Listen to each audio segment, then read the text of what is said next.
ये कहानी है श्री कृष्ण भक्त कर्माबाई की। सन 1615 में राजस्थान के नागौर जिले के कालवा गांव में जीवन राम डूडी नाम के एक जाट किसान की खुशी का ठिकाना नहीं रहा जब उनके घर एक कन्या ने जन्म लिया। मेरी कर्मा, मेरी बेटी, आज से मैं तुझे कर्माबाई कहकर बुलाऊंगा। जीवन राम भगवान कृष्ण के परम भक्त थे। उनके घर में भगवान कृष्ण का एक मंदिर था। जीवन राम भगवान कृष्ण को भोग लगाने के बाद ही कुछ खाते थे, ये उनका नियम था। कर्माबाई जब थोड़ी बड़ी हुई तो एक दिन, पिताजी, आप हमेशा भगवान कृष्ण को भोजन खिलाने के बाद ही भोजन करते हो? हाँ बेटी कर्मा, जब भगवान कृष्ण भोजन ग्रहण कर लेते हैं उसके पश्चात ही मैं भोजन करता हूँ। पिता से ये सब देखते सीखते कर्माबाई का बचपन बीत रहा था। कुछ वर्षों बाद एक दिन, बेटी कर्मा, मैं कुछ दिनों के लिए तीर्थ यात्रा पर जा रहा हूँ। जी पिताजी, बताइए क्या आज्ञा है? बेटी कर्मा, मेरे पीछे से भगवान कृष्ण की विधि से पूजा करके उन्हें भोग लगाकर भोजन ग्रहण करना। मैं तुम्हें उनकी पूजा विधि बता देता हूँ और घर का भी ध्यान रखना, ठीक है? ठीक है पिताजी, मैं भगवान कृष्ण को भोग लगाकर ही भोजन किया करूंगी। आप निश्चिंत होकर जाइए। जीवन राम कर्माबाई को भगवान कृष्ण की पूजा और घर की देखभाल का कार्य सौंपकर तीर्थ यात्रा पर चले गए। अगले दिन, भगवान कृष्ण को भोग लगाना है, जल्दी से खिचड़ी बना लेती हूँ। हाँ, ये रहा देसी घी और गुड़।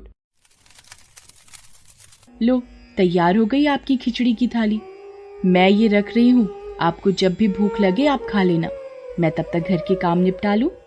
कर्माबाई खिचड़ी की थाली भगवान के आगे रखकर घर के दूसरे कामों में लग जाती है। वो एक दो बार आकर देखती है। उसे लगा कि शायद भगवान को भूख ना हो। थोड़ी देर बाद, पता नहीं भगवान खिचड़ी क्यों नहीं खा रहे हैं। थोड़ा गुड़ और घी ज्यादा कर देती हूँ। ये लो भगवान, अब मैंने इसमें घी और गुड़ ज्यादा कर दिया है, अब तो खा लो। पिताजी आपके भोग की जिम्मेदारी मुझे सौंपकर तीर्थ यात्रा पर गए हैं। अब वो कुछ दिन बाद आएंगे, तब तक आप मेरे हाथ का बना भोजन खा लीजिए। मुझे ज्यादा व्यंजन बनाने नहीं आते। ये खिचड़ी आपके लिए बनाई है, इसे खा लो भगवान। मैं आपसे विनती करती हूँ, ये खिचड़ी खा लो, वरना जब तक आप भोजन नहीं करोगे मैं भी तब तक भूखी रहूंगी। देख लो फिर। कर्माबाई भगवान कृष्ण से नाराज होकर भूखी प्यासी उनके सामने ही बैठी रही। दोपहर से शाम बीत गई। कर्माबाई भगवान के समक्ष भूखी बैठी रही।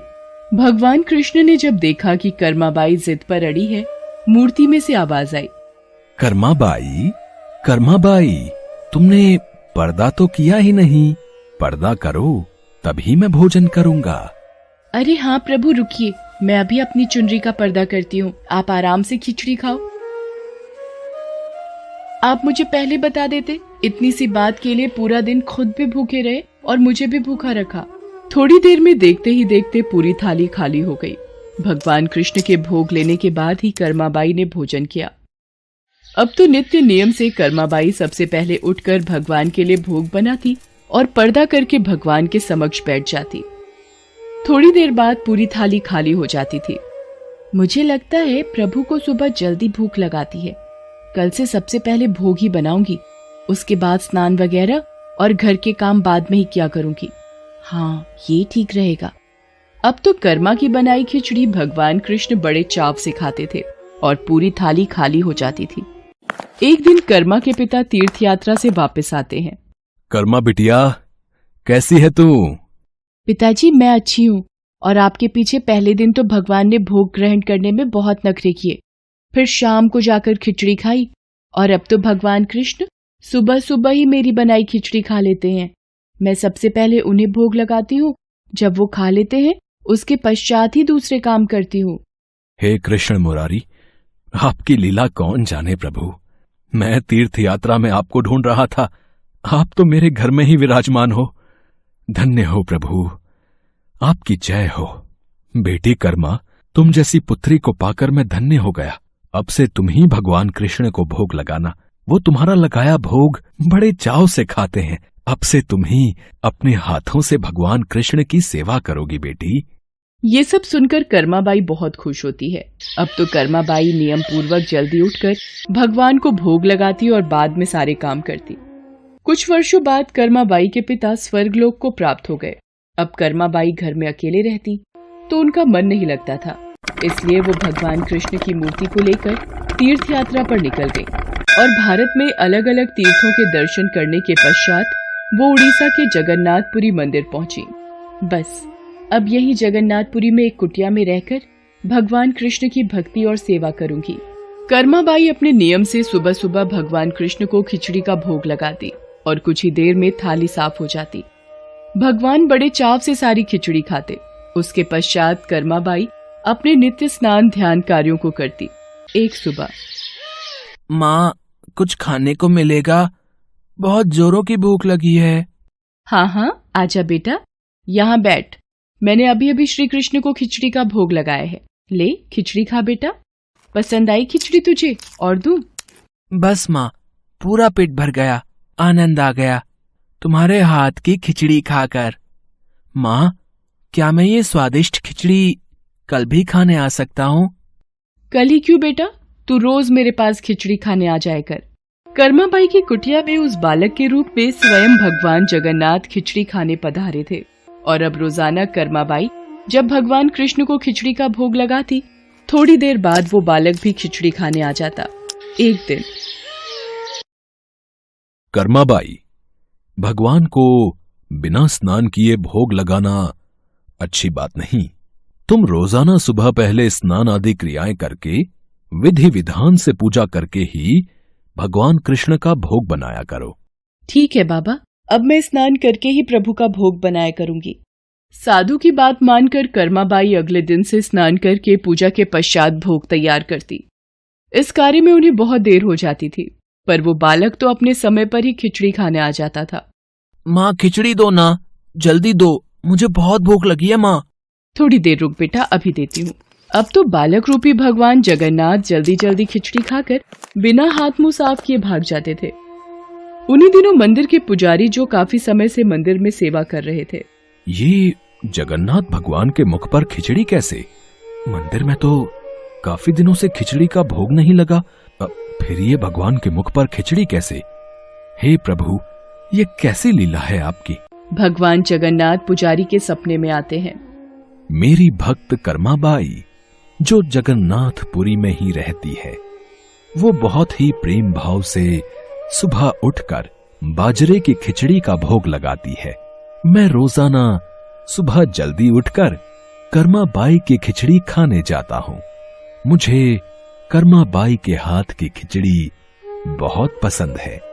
पर एक साधु ने उसके पास आकर सुबह स्नान और पूजा के बाद विधि विधान से भोग लगाने का बोल दिया है। अब कर्माबाई स्नान और पूजा के बाद भोग लगाकर मुझे खिचड़ी देती हैं। इन सब कार्यों में बहुत देर लग जाती है। मुझे बहुत तेज भूख लगती है। भक्तगण मेरा इंतजार कर रहे होते हैं, इसलिए जल्दी जल्दी खिचड़ी खाकर मैं बिना मुंह हाथ धोए वापस लौट आता हूँ।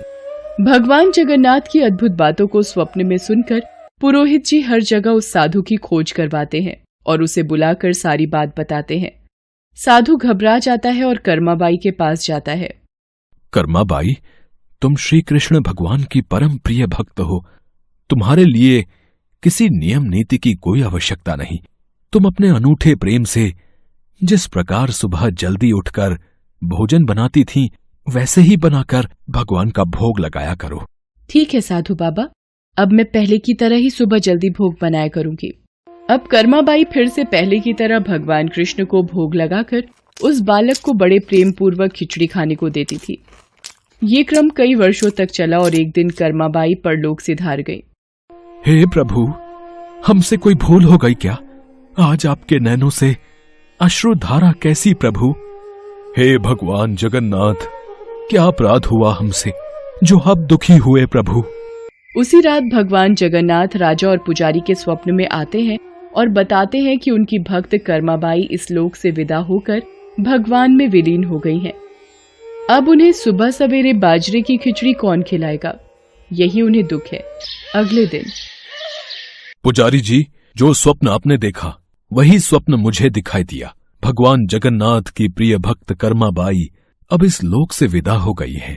मैं चाहता हूँ आज से हर सुबह भगवान जगन्नाथ को कर्माबाई के नाम से बनाई बाजरे की खिचड़ी का भोग लगा करेगा, जिससे भगवान को कर्माबाई की कमी न महसूस हो। जी महाराज, अब से ऐसा ही होगा। उस दिन के बाद से कहते हैं कि भगवान जगन्नाथ को हर सुबह बाजरे की खिचड़ी का भोग लगाया जाता है। कर्माबाई के नाम की बाजरे की खिचड़ी के भोग से आज भी इस प्रथा को निभाया जा रहा है।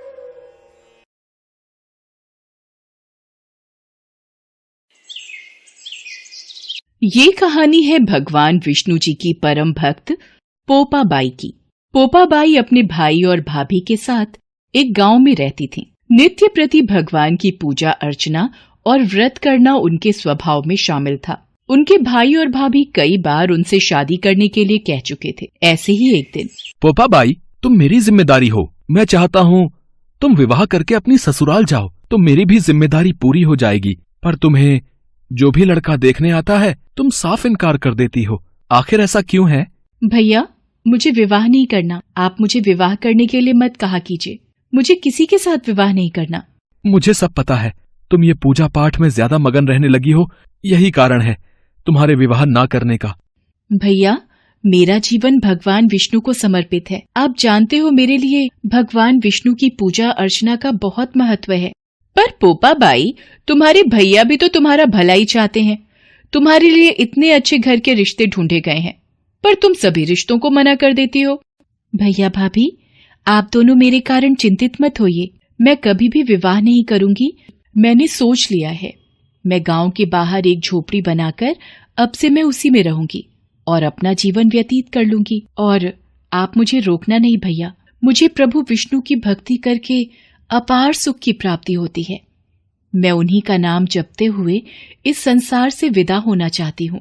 और फिर पोपाबाई ने गांव के बाहर ही झोपड़ी बना ली और उसमें रहने लगी। गांव के लोग पोपाबाई को गांव के बाहर झोपड़ी में रहता देख उनसे कारण पूछने लगे। पोपाबाई, क्या बात है?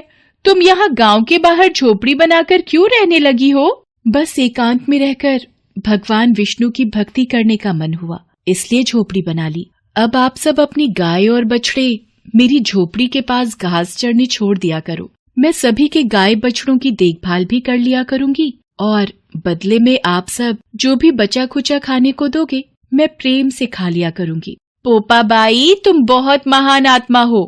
तुम सच्ची ईश्वर भक्त हो। और फिर उस दिन के बाद से सभी गांव वाले अपनी गाय और बछड़े पोपाबाई की झोपड़ी के पास घास चरने के लिए छोड़ दिया करते थे। तो पोपा ही उन सभी पशुओं की बहुत देखभाल करती थी और धीरे धीरे दिन बीतने लगे। एक दिन पोपाबाई जब अपनी कुटिया में पूजा पाठ कर रही थी तो उस देश का राजा जंगल में शिकार खेलने जा रहा था। बड़े जोर की प्यास लगी है। वहां सामने कोई झोपड़ी दिखाई पड़ती है, शायद पानी मिल जाए। अंदर कोई है? यहाँ कौन रहता है? अरे, अंदर से तो कोई आवाज नहीं आ रही। द्वार खटखटा कर देखता हूँ। कौन है जो यूं बार बार इतनी तेज दरवाजा बजा रहा है?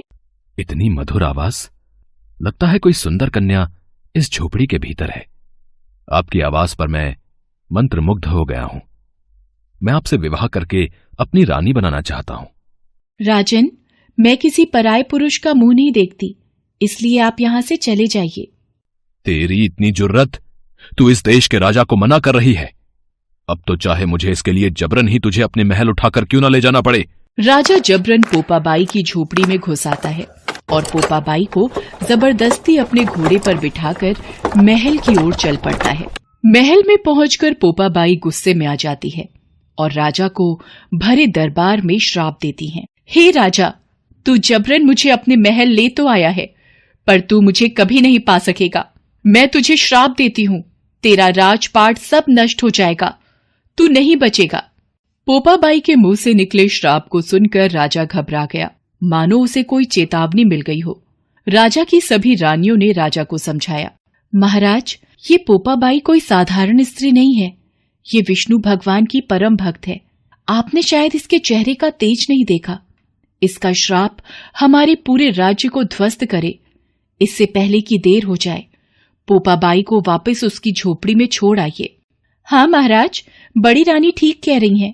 एक सच्ची निष्ठावान स्त्री, भगवान विष्णु की परम भक्त पोपाबाई का श्राप हमारे पूरे राज्य को नष्ट कर देगा। आप उसे सही सलामत छोड़ाओ। रानियों के परामर्श को सुनकर राजा पोपाबाई को वापस झोपड़ी में छोड़ने चल पड़ा। रास्ते में पाप की नदी पड़ी और डूब जाने से राजा उस नदी में डूब गया। भगवान ने राजा को उसके पाप की सजा स्वयं दे दी। हे प्रभु, मुझे एक पराये पुरुष ने हाथ लगाया और मेरा सतीत्व नष्ट करना चाहा। हे भगवान, मुझे इस पापी दुनिया में नहीं रहना। मैं अपनी इच्छा शक्ति से अपने प्राणों का त्याग कर रही हूँ। और फिर पोपाबाई ने अपनी इच्छा शक्ति से अपने प्राणों का त्याग कर दिया। पोपाबाई की आत्मा जब धर्मराज के पास पहुंची तो धर्मराज ने उनका बहुत आदर सत्कार किया। पोपाबाई, स्वर्ग में आपका स्वागत है। आपको वैकुंठ वास तो नहीं मिल सकता, क्योंकि आपने विधान के अनुसार नहीं बल्कि अपनी इच्छा शक्ति से मृत्यु को ग्रहण किया है।